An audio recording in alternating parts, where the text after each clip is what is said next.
Assalamualaikum warahmatullahi wabarakatuh. Perkenalkan, nama saya Muhammad Miftah Arifin. Saya dari kelas 12 IBB, Sembayan 1 Situbondo. Oke, kali ini kita akan membahas tentang iptek dan juga hubungan antara iptek dan beberapa hal yang ada di Indonesia.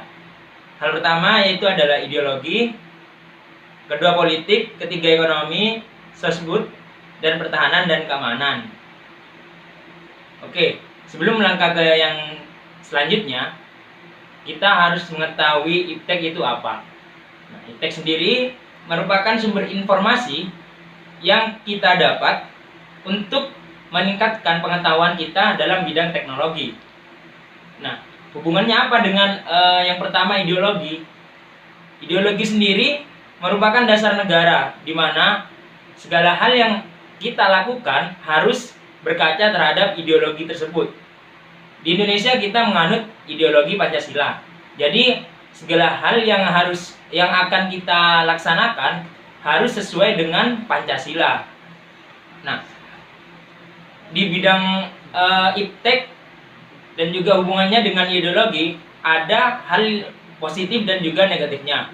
Hal positifnya yaitu kita bisa belajar dalam masa pandemi ini, belajar untuk mengetahui bagaimana sih Pancasila itu, gimana sih cara kita mengimplementasikan Pancasila itu menggunakan jejaring internet.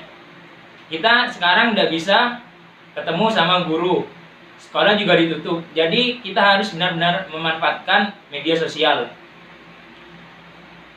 Dampak negatifnya, di internet itu banyak sekali ideologi dari negara-negara luar, seperti ideologi komunis. Nah, jadi di sini kita harus pintar-pintar memilah dan memilih ideologi mana sih yang harus kita pelajari dan tidak diperuntukkan untuk mengubah ideologi Pancasila. Untuk selanjutnya, hubungan antara iptek dan politik. Politik merupakan sistem pemerintahan untuk mewujudkan ketataan negara yang baik dan juga teratur. Nah, dalam bidang politik ini sama halnya dengan bidang ideologi. Ada dampak positif dan juga ada dampak negatifnya. Dampak positifnya, kita disuguhi oleh pemerintah beberapa situs dan juga aplikasi, di mana aplikasi ini ditujukan untuk kita masyarakat umum, supaya kalau ada apa-apa kita bisa langsung lapor di sana. Nama aplikasinya sendiri itu adalah Lapor.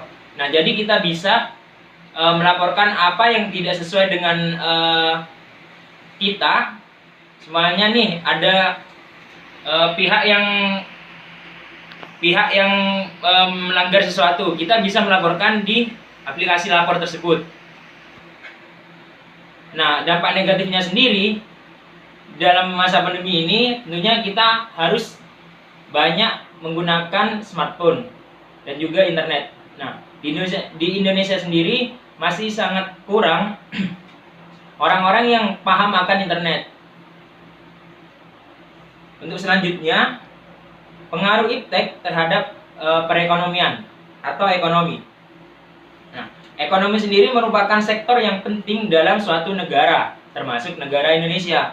Nah, ekonomi ini bersangkut paut dengan transaksi jual beli dan juga gaji-gaji para karyawan. Dampak positifnya, perkembangan iptek terhadap bidang ekonomi yaitu saat ini kita sudah bisa merasakan yang namanya jual beli online. Jadi saat kita ingin beli sesuatu, misal kita nih di Situbondo mau beli spare part motor di daerah Jakarta. Nah, kita itu tidak perlu ke Jakarta lagi, karena sudah ada beberapa aplikasi online yang mendukung keinginan kita. Untuk sisi negatifnya sendiri, dalam transaksi jual beli online ini biasanya ada oknum-oknum nih yang tidak bertanggung jawab, atau bisa kita sebut sebagai penipu.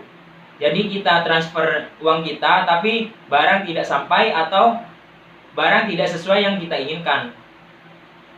Untuk yang selanjutnya, dalam bidang sosial budaya. Pengaruh iptek terhadap sosial budaya merupakan cara hidup masyarakat yang masih menjunjung tinggi kebudayaan lokal. Hal positifnya, kita bisa memperkenalkan budaya lokal kita ke daerah luar. Bisa-bisa kita bisa memperkenalkan kebudayaan lokal Indonesia ke jenjang luar negeri atau ke jenjang internasional. Nah, selain ada dampak positif, ada juga dampak negatifnya. Jadi, banyak juga kebudayaan asing yang sebenarnya tidak cocok dengan kita, itu masuk dan berkembang di Indonesia.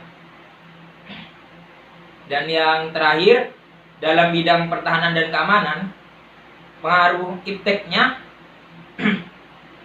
itu adalah banyak teknologi baru yang didapat oleh militer, teknologi baru yang didapat oleh bagian militer, terutama dalam alat tempurnya.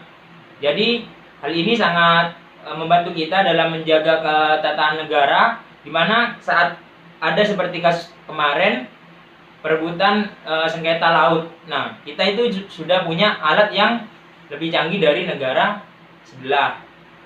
Nah, untuk hal negatifnya, masih banyak sumber-sumber yang menyatakan berita hoax tentang pertahanan dan keamanan negara Indonesia. Nah, mungkin itu saja dari saya. Kurang lebihnya mohon maaf. Wassalamualaikum warahmatullahi wabarakatuh.